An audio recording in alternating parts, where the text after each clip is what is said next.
ओम नमः शिवाय।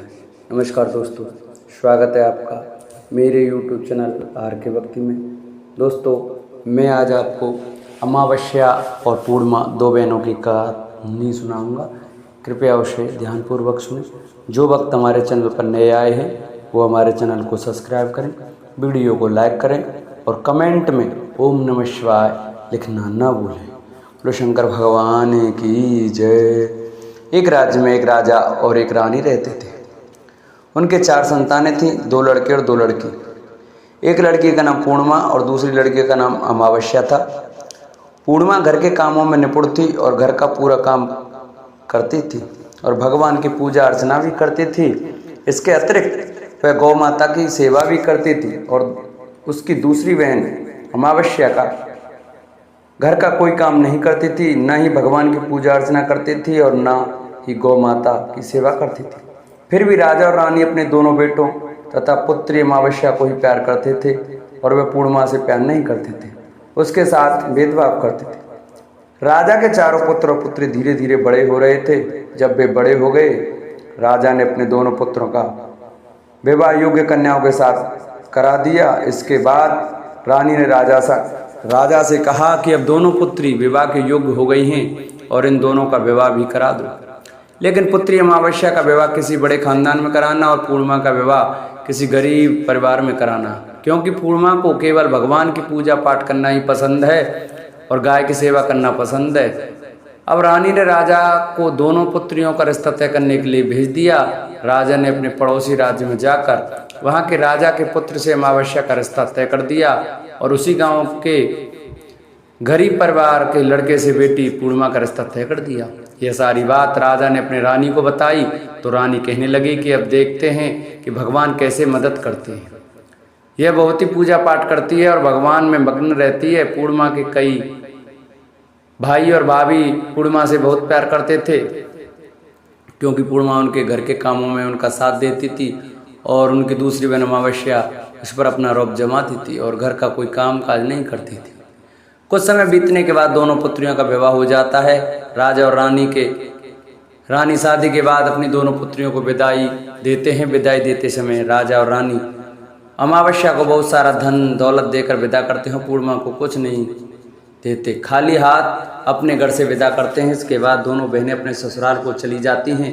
कुछ दिन बीत जाते हैं और एक दिन अमावस्या अपने घर पर शिव जी की कथा कराती है, जिसमें वह सभी गांव वालों को आमंत्रित करती है और अपनी बहन पूर्णिमा को नहीं बुलाती है।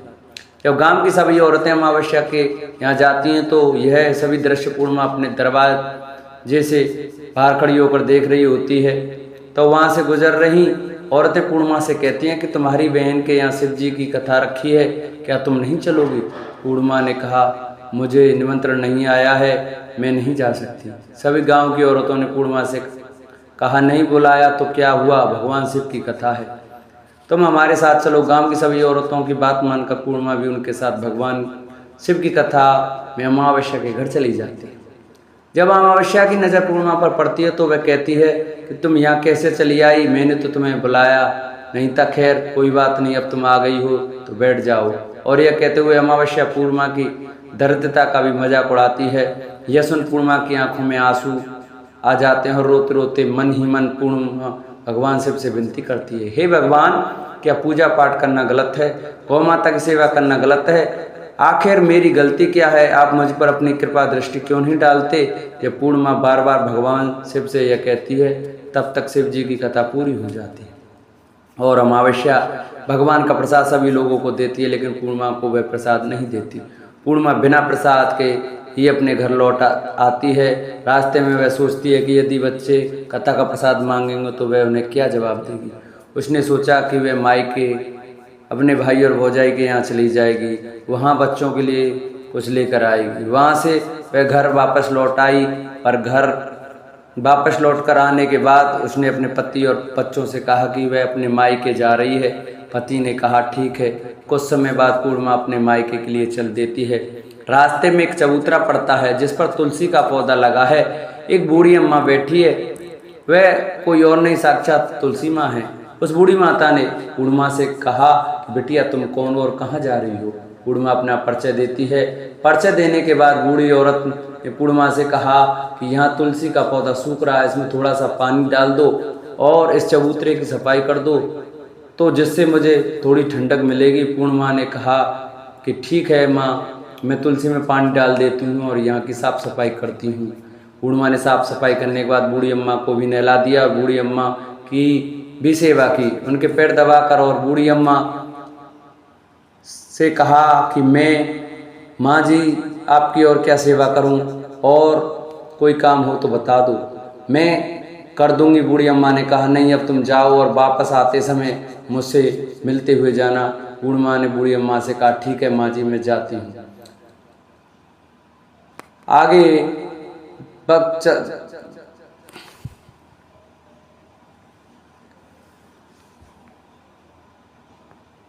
वापस आते वक्त आपसे मिलते हुए जाऊंगी। कुछ दूर आगे चलने के बाद एक शिव मंदिर आता है, वहाँ उसे बाबा मिले जो मंदिर के बाहर बैठे हुए थे। वह कोई और नहीं, साक्षात भोलेनाथ थे। उन्होंने पूर्णिमा से कहा कि कहाँ जा रही हो बेटी, तुम कौन हो?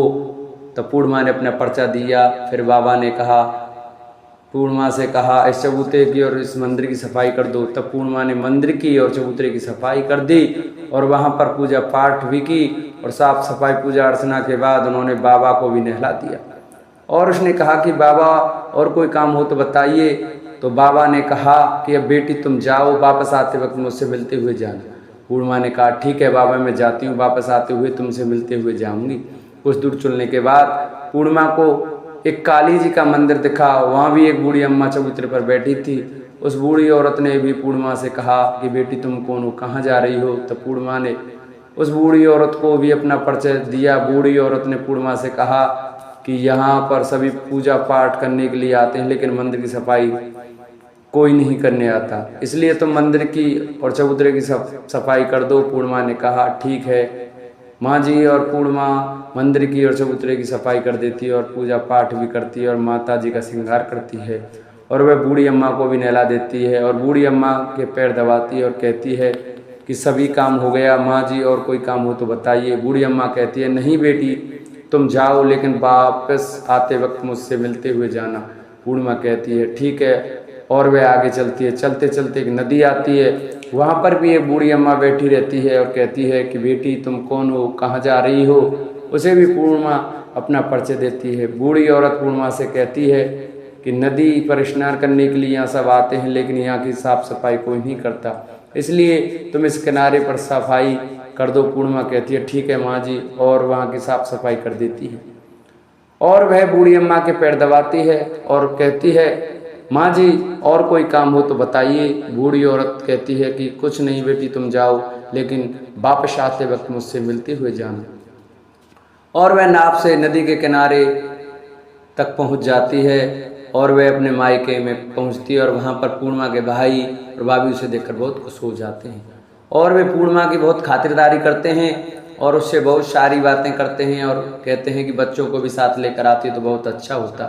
कुछ समय के बाद पूर्णिमा ने अपनी भाभी से वापस जाने को कहा तो उसकी भाभी ने उसके लिए एक थैले में साड़ी और बच्चों के लिए कपड़े और खाने पीने की कुछ चीज़ें रख दी और कहा कि तुम बहुत दिनों के बाद आई हो। और पूर्णिमा भी भाभी ने वह थैला पूर्णिमा के हाथ में दे दिया और कहा कि जाओ और बहुत जल्दी वापस आना। पूर्णिमा अपने घर को निकल गई और उसी नदी के किनारे पहुंची और नाव में बैठ दूसरे किनारे पर उतर गई।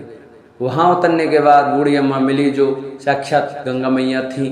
उस बूढ़ी अम्मा ने पूर्णिमा को थैला दिया और कहा कि तुम अपने घर जाकर इस थैले को खोलना। पूर्णिमा के पास अब 2 थैले हो गए। उन्हें लेकर पूर्णिमा वहाँ से रवाना हुई। कुछ दूर चलने पर काली माँ का मंदिर आया। वहाँ पर काली माँ बूढ़ी माँ के रूप में विराजमान थी। उसने कहा कि बेटी आ गई? पूर्णिमा ने कहा हाँ माँ जी मैं आ गई। तो काली माँ ने भी उसे थैला दिया और कहा तुम ये लो अपने घर जाकर खोलना। पूर्णिमा के पास 3 थैले हो गए थे। पूर्णिमा को आगे कुछ दूर जाने पर शिव जी का मंदिर आया जहाँ बाबा के रूप में शिव जी स्वयं विराजमान थे। बाबा ने कहा कि पूर्णिमा तुम वापस आ गई? पूर्णिमा ने कहा हाँ बाबा मैं वापस आ गई। बाबा ने भी पूर्णिमा को थैला दिया और कहा कि यह थैला तुम घर जाकर ही खोलना। पूर्णिमा ने कहा ठीक है। अब पूर्णिमा के पास 4 थैले हो गए थे। पूर्णिमा ने सोचा 4 थैले को अब कैसे ले जाया जाए। उन्होंने एक पुरानी साड़ी निकाली और उन सभी थैलों को एक गठरी बना लिया और सर पर रख कर वहाँ से निकल गई। कुछ दूर जाने के बाद उन्हें तुलसी माता बूढ़ी औरत के रूप में मिलती हैं और कहती हैं, पूर्णिमा तुम आ गई। हाँ माँ जी मैं आ गई। वह बूढ़ी औरत भी उसे एक थैला देती है और कहती है कि यह थैला तू अपने घर जा कर ही खोलना। पूर्णिमा कहती है ठीक है माँ जी। अब पूर्णिमा के पास 5 थैले हो गए। पूर्णिमा वहाँ से रवाना हुई तो वापस अपने घर पहुँच गई। पूर्णिमा ने थैलों को नीचे रखा और सबसे पहले अपने मायके का थैला खोलकर देखने लगी।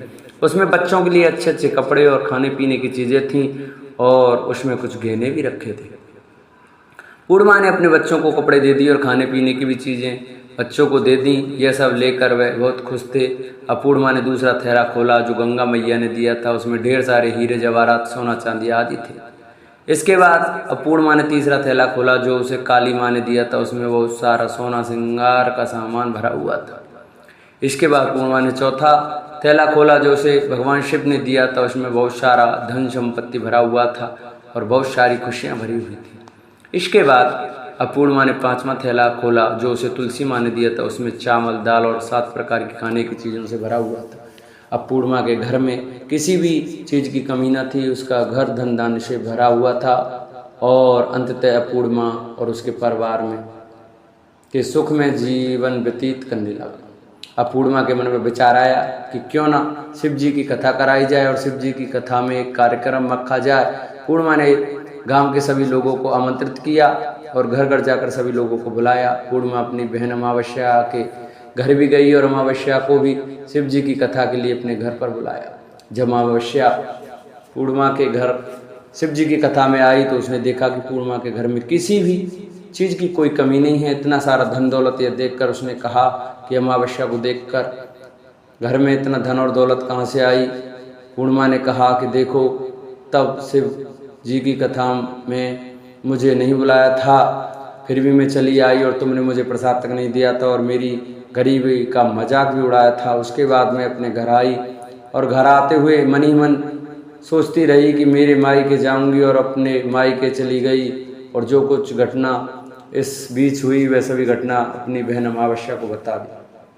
तो अमावस्या कहती है कि तुमने भी मुझे प्रसाद मत दो और मुझे डांट लो, लेकिन पूर्णिमा ने कहा कि यह तो भगवान का प्रसाद है, मैं तो सबको दूंगी। फिर भी अमावस्या ने प्रसाद नहीं लिया, वह सीधे अपने घर चली गई। घर जाकर अपने बच्चों से कहा कि मैं अपने मायके जा रही हूँ। वह अपने मायके जाने के लिए तैयार हो गई। मायके के लिए निकल कर उसे रास्ते में चलते चलते तुलसी माता जी मिली जो चबूतरे पर बूढ़ी अम्मा के रूप में बैठी थी। बूढ़ी अम्मा ने अमावस्या से कहा कि बेटी तुम कौन हो, कहाँ जा रही हो। अमावस्या ने अपना परिचय दिया। बूढ़ी अम्मा ने कहा कि बेटी यह तुलसी का पौधा सूख रहा है, इसमें थोड़ा सा पानी डाल दो और इस चबूतरे की सफाई कर दो। इस पर अमावस्या ने कहा कि बुढ़िया तुझको दिखाई नहीं दे रहा कि मैंने इतनी महंगी साड़ी पहन रखी है, यह गंदी हो जाएगी। वहाँ से आगे चली जाने पर उसे भगवान शिव को पाया जिसे उसने ऐसा ही कहा। उसके बाद आगे जाने पर उसने काली माँ मिली जिससे भी उसने यही सारी बातें कहीं। आगे जाने पर उसे गंगा मैया मिली, उसने यही सब कहा और आगे चली गई। उसके बाद अमावस्या जब नाव में बैठी तो उसे नाव में फूलों की जगह कांटे थे, उसके पैरों में चुभ रहे थे। किनारे पर उतरकर वहाँ उसकी मायके चली गई। जब वहाँ उसे उसकी भाभियों और भाइयों ने देखा तो मन ही मन कहने लगे, काम की न काज की, ढाई अनाज की। अब आ गई हो तो ठीक है, पूर्णिमा तो हमारे कामों में हाथ दिखा बटा लिया करती थी, यह कोई काम करेगी तो नहीं। अब उसने खाना बनाया और खा पी कर सभी सो गए। अमावस्या की सुबह और अपनी भाभियों से कहा कि मैं अपनी ससुराल जा रही हूँ। उन्होंने कहा ठीक है जाओ। अमावस्या बोली, पूर्णिमा को तो तुमने एक थैला दिया था और मुझे कुछ नहीं दोगी क्या। भाई और भाभी ने कहा तुम घर जाओ, थैले घर पहुँचेंगे। फिर अमावस्या वहाँ से निकल गई और नदी के किनारे पहुँची। माँ गंगा मैया बूढ़ी औरत का रूप धारण करके बैठी हुई थी। बूढ़ी माँ ने कहा आई बेटी, तो उसने कहा हाँ मैं आ गई। पूर्णिमा को तो थैला दिया था, मुझे नहीं दोगी क्या। बूढ़ी अम्मा ने कहा तुम घर जाओ, थैले तुम्हारे घर पहुंच जाएंगे। इसके बाद आगे जाने पर उसे काली मैया मिली जिसने भी अमावस्या को यही कहा। इसके बाद आगे जाने पर शिव भगवान मिले, उन्होंने भी अमावस्या को यही कहा। इसके बाद उसे तुलसी माँ मिली, उन्होंने भी अमावस्या से यही कहा तुम घर जाओ, थैले तुम्हारे घर पहुंच जाएंगे। अमावस्या अपने घर पहुंच गई तो वहां पर 5 थैले पड़े हुए थे। अमावस्या ने मन ही मन सोचा अब तो मेरे पास बहुत सारे धन दौलत आ जाएगी, जल्दी जल्दी मैं सभी थैले को खोला। किसी में मिट्टी तो किसी में पत्थर, किसी में कंकर, किसी में कोयले। उसके मायके से कुछ नहीं मिला था, इन थैलों में कुछ भी नहीं था। अमावस्या दौड़ती हुई पूर्णिमा के घर गई और कहा कि तब इतना सब कुछ मिला, मुझे तो कुछ नहीं मिला, आखिर क्यों? तो पूर्णिमा ने कहा जब मैं अपने मायके जाती हूँ तो अपनी भाभीियों के साथ उनके कामों में हाथ बटाती हूँ, उनके साथ मिलकर काम करती हूँ, परंतु तुम ऐसा कुछ नहीं करती, उनकी इज्जत भी नहीं करती, इसलिए वे भला क्या करेंगे। इसके बाद तुमने गंगा मैया को ठुकरा दिया, काली माँ को ठुकरा दिया और भगवान शिव को ठुकरा दिया, इसलिए उन्होंने कुछ नहीं कहा। अमावस्या कहती हैं बहन तुम मुझे माफ़ कर दो, मैंने तुम पर हमेशा अत्याचार किया है, मुझे कुछ नहीं मिला तो कोई बात नहीं, मैं भी भगवान की भक्ति करूंगी और सब कुछ प्राप्त कर लूँगी, मुझे इन सभी चीज़ों का रहस्य बताऊंगी। तो पूर्णिमा ने कहा कि तुम 3 सूत्रों का ज्ञान ले लो और उसकी कथा करना। पहले सूत्र में दया मांगना, दूसरे सूत्र में कथा मांगना और तीसरे सूत्र में 108 बार ओम नमः शिवाय का जाप करना। भगवान ने ये सूत्र दिया है, उनको अपने हृदय में बसा लेना। मैंने भी ये 3 सूत्र अपने जीवन में अपनाए थे और सच्चे मन से भगवान की भक्ति पूजा पाठ की थी, तब भगवान ने मुझे यह सब कुछ दिया है। तुम्हारे पास जो कुछ था वह भी सब समाप्त हो गया। इसके बाद अमावस्या अपने घर गई और भगवान की पूजा पाठ करने लगी। भगवान शिव ने से उन्होंने माफ़ी मांगी और गौ माता की सेवा भी की और दूसरों की मदद भी करने लगी। बोलो शंकर भगवान की जय, बोलो अमावस्या मात की जय।